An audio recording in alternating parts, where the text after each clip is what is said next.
Makapigil hininga ang bakbakan sa volleyball court ng Philippine Army Lady Troopers at PLDT Ultera Ultra Fast Hitters sa Game 1 ng Shakey's V-League Reinforced Conference Finals.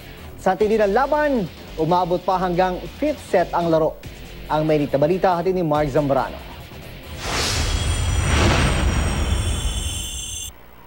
Maagang lumamang ng 2-0 ang Lady Troopers sa tulong ng kanilang depensa at set plays. Pero nagising ang opensa ng ultra-fast hitters simula sa second set, kung saan nagbusto ng MVP-type performance si Eliza Valdez na sinalubong ng hiyawan ng pumasok sa court. Malaking tulong din ng Twin Tower imports ng PLDT na si Victoria Hurt at Saria Freeman. Naging dikit ang laban dahil ayaw sumuko ng Lady Troopers. Pero na-sweep ng ultra-fast hitters ang 3rd, 4th at 5th sets. Nagtapos ang 3rd set sa score na 26-24, ang 4th set sa score na 29-27 at 5th set sa score na 18-16 para sa PLDT. Nagtala ng 22 attack points, 1 block at 2 service ace si Valdez na hinirang na player of the game.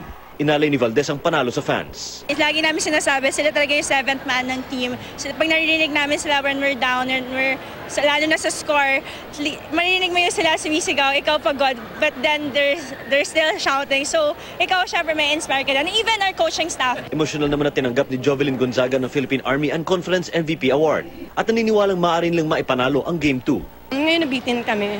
So, we will prepare pa and paghandaan pa namin kung ano yung weakness namin. Kasi kumbaga, andun na kami, bumibitaw na lang kami sa dulo. So, yun siguro yung paghahandaan namin. Maghaharap uli ang dalawang koponan sa Game 2 ng finals sa December 6. Mark Zambrano, GMA News.